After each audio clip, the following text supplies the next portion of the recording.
Bonjour, bienvenue dans Instant Stress. Aujourd'hui, nous allons nous intéresser au cholestérol. Eh bien oui, vous entendez partout parler dans les médias, même dans vos analyses. En vieillissant, on fait de plus en plus d'analyses du cholestérol. Alors c'est quoi le cholestérol? Le cholestérol, c'est un ensemble de corps gras, d'éléments qui sont gras dans notre corps.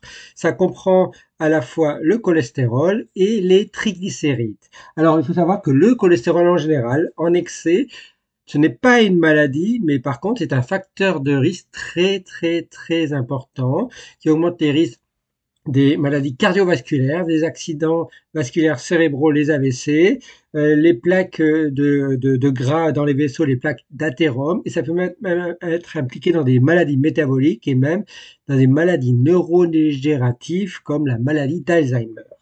Alors, le cholestérol, en général, quand vous faites une analyse, on regarde le total. Le total doit être, si possible, inférieur à 2 grammes par litre. Et puis, vous avez ce qu'on appelle les HDL et LDL. Les HDL, c'est ce qu'on appelle HDL, le bon gras, le bon cholestérol, et le LDL, c'est le mauvais cholestérol. Alors, pourquoi on appelle ça HDL, LDL? C'est parce que, en fait, le cholestérol ces corps gras du cholestérol sont transportés dans notre sang, dans nos organes, à travers des protéines qu'on appelle des lipoprotéines. Eh bien, les lipoprotéines qui sont à haute densité, qui transportent le cholestérol en excès pour le ramener vers le foie et pour que ce cholestérol soit éliminé, on appelle ça le HDL. Si vous avez ces HDL, ces lipoprotéines en haute densité qui transforment ce cholestérol en excès, qui le transportent en excès pour l'éliminer, eh bien, c'est bon. Le cholestérol HDL doit être entre 0,4 et 0,6 grammes par litre. Maintenant, il y a aussi des lipoprotéines qui sont à faible densité ou low density. On appelle ça les LDL. Eh bien, elles transportent aussi du cholestérol, mais c'est plutôt pour qu'il s'accumule dans les organes et s'accumule dans le sang. Et donc, si vous avez beaucoup de LDL, c'est mauvais signe. Ça veut dire que vous avez du cholestérol qui est en train de s'accumuler dans votre sang et dans vos organes. Eh bien, le LDL, il doit être en dessous de 1,6 g par litre. Et puis, vous avez aussi, souvent on analyse les triglycérides. Les triglycérides, eux, parfois on appelle ça les VLDL, c'est aussi transporté par des lipoprotéines. Les triglycérides doivent être inférieurs à 1,5 g par litre. Alors vous inquiétez pas, je vous donne des chiffres, mais en fait, quand vous faites des analyses, on vous donne des seuils maximum à ne pas dépasser.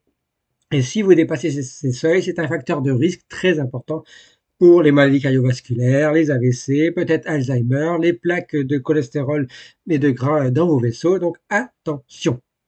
Alors, il faut savoir que, à la base, le cholestérol, il est fabriqué par deux choses. Il est fabriqué par le foie et il est apporté par notre alimentation. Donc, le foie fabrique le cholestérol et est capable même de l'éliminer. Et puis, il y a l'alimentation. Si on mange des aliments beaucoup trop gras, eh bien, le cholestérol va s'accumuler dans nos organes, dans notre sang.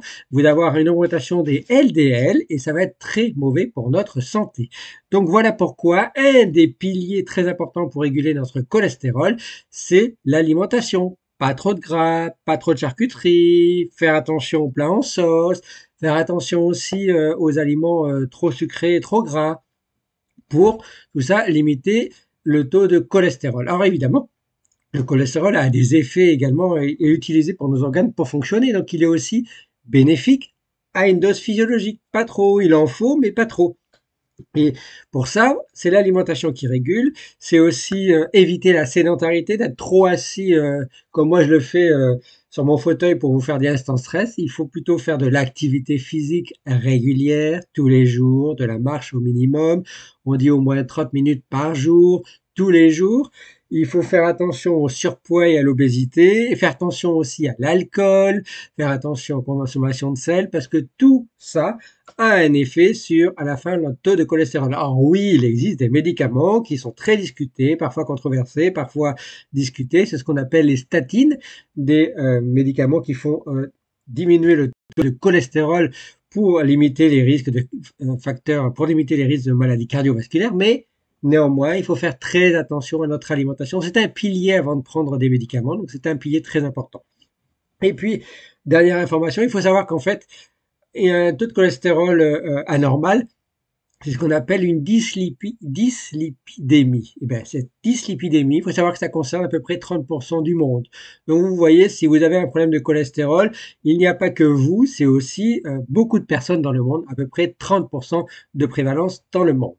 Et puis, il faut savoir aussi que ce cholestérol, comme je vous l'ai dit, il n'est pas si mauvais, mais il peut être dangereux.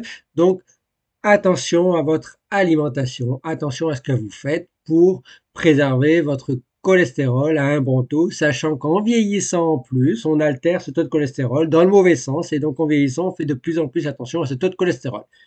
Voilà, en attendant la prochaine instance stress, je vous souhaite que du bon cholestérol et que le bon stress reste avec vous. Ciao, ciao, ciao.